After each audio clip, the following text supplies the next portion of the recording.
അയ്യപ്പ സംഗമത്തിനെത്തുന്നവർ സന്നിധാനത്തേക്ക് പ്രവേശിച്ചാലും മാസപൂജയ്ക്കെത്തുന്ന ഭക്തർക്ക് ദർശനത്തിന് തടസ്സമുണ്ടാകില്ലെന്ന് IG S ശ്യാംസുന്ദർ മീഡിയ വണിനോട്. മുഖ്യമന്ത്രി പങ്കെടുക്കുന്ന പരിപാടിയിൽ പ്രതിഷേധമുണ്ടായാലും നേരിടാൻ പോലീസ് സംവിധാനം സജ്ജമെന്ന് ശ്യാംസുന്ദർ പറഞ്ഞു. അയ്യപ്പ സംഗമത്തിന്റെ സംഘാടനത്തിലും അതിന്റെ വിജയത്തിനും മുഖ്യ പങ്ക് വഹിക്കേണ്ട ഡിപ്പാർട്ട്മെന്റാണ് പോലീസ്. പോലീസിന്റെ സുരക്ഷ സമഗ്രമായി ഇവിടെ പലയിടത്തായി ആയിരത്തോളം പോലീസ് ഉദ്യോഗസ്ഥരെ വിന്യസിച്ചിട്ടുണ്ട്. അതിൻ്റെ വിശദാംശങ്ങൾ IG തന്നെ നമ്മൾ സംസാരിക്കും. സാർ, ഇപ്പോൾ അയ്യപ്പ സംഗമം നടക്കുകയാണ്. അതിനോടൊപ്പം തന്നെ തിരുവനന്തപുരത്തും മറ്റും പ്രതിഷേധങ്ങൾ നടന്നു. അത്തരത്തിൽ എന്തെങ്കിലും പ്രതിഷേധങ്ങൾക്ക് സാധ്യതയുണ്ടോ? സാധ്യത നമുക്ക് തള്ളിക്കളയാൻ പറ്റില്ല. പക്ഷേ മാസപൂജയ്ക്ക് എത്തുന്ന ഭക്തജനങ്ങൾക്ക് യാതൊരുവിധ അസൗകര്യമില്ലാത്ത രീതിയിലാണ് സുരക്ഷാ സംവിധാനങ്ങൾ ഏർപ്പെടുത്തിയിട്ടുള്ളത്. വളരെ വിപുലമായ സുരക്ഷാ സംവിധാനങ്ങൾ ഏർപ്പെടുത്തിയിട്ടുള്ളത്. അതുകൊണ്ട് ആശങ്കയ്ക്ക് പ്രത്യേകിച്ച് വകയില്ല.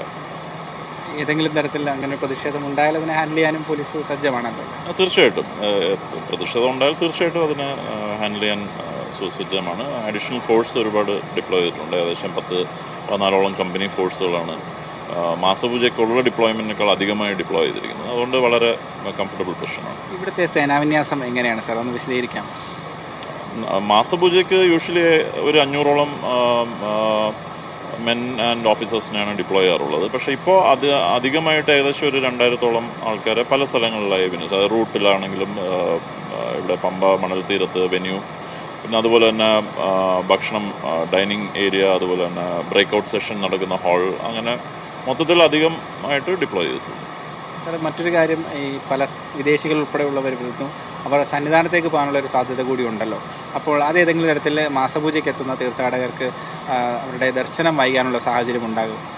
ഇല്ല, മാസപൂജയ്ക്ക് എത്തുന്ന തീർത്ഥാടകർക്ക് യാതൊരു വിധ പ്രശ്നവുമില്ലാതെ ആണ് നമ്മൾ സജ്ജീകരിക്കുന്നത്. അതേപോലെ തന്നെ ഏകദേശം ഒരു 10,000 പേരോളമാണ് ഇതുവരെ ഓൺലൈൻ ബുക്കിംഗ് ചെയ്തിട്ടുള്ളത് മാസപൂജയ്ക്കായി തൊഴാൻ വരുന്ന ഭക്തജനങ്ങൾ. അവർക്ക് യാതൊരു പ്രശ്നമില്ലാതെ തന്നെ അവർക്ക് തൊഴുതിട്ട് പോകാനുള്ള അറേഞ്ച്മെൻറ്റ്സും ചെയ്തിട്ടുണ്ട്. അതേസമയം ഡെലിഗേറ്റ്സിന് സന്നിധാനത്തിന് പോകണമെങ്കിൽ അതിനും സംവിധാനം ഒരുക്കിയിട്ടുണ്ട്. അതിന് മറ്റ് ഒരു തടസ്സവുമില്ലാതെ 2 വിഭാഗം ആൾക്കാർക്കും ഒരേപോലെ തന്നെ ഒരു പ്രശ്നമില്ലാതെ തൊഴാനുള്ള സംവിധാനം ഒരുക്കി. ഈ സംഗമത്തിൻ്റെ ഭാഗമായി നടക്കുന്ന സെഷനുകളിൽ ഒന്ന് തന്നെ ക്രൗഡ് മാനേജ്മെൻ്റ് ആണ്. അപ്പോൾ ഇവിടെ നടക്കുന്ന ഉയരുന്ന ആശയങ്ങൾ അല്ലെങ്കിൽ ചർച്ചയിൽ ഉരുത്തിരിയുന്ന പുതിയ ഐഡിയാസ് വരുന്ന തീർത്ഥാടന കാലയളവിൽ പോലീസ് പരീക്ഷിക്കും? തീർച്ചയായിട്ടും. അതിന് ഇപ്പോൾ നമ്മുടെ തിരുവനന്തപുരം റേഞ്ച് DIG ശ്രീമതി അജിത ബീഗമാണ് ആ സെഷൻ ഹാൻഡിൽ ചെയ്യുന്നത്.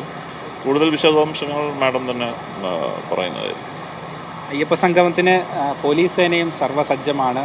ഇവിടുത്തെ സുരക്ഷ ഉറപ്പാക്കിയിട്ടുണ്ടെന്നാണ് IG നമ്മളോട് പറയുന്നത്. പമ്പയിൽ നിന്നും സിജോ സുധാകരനൊപ്പം നന്ദുഷായസ്, മീഡിയ 1, പത്തനംതിട്ട.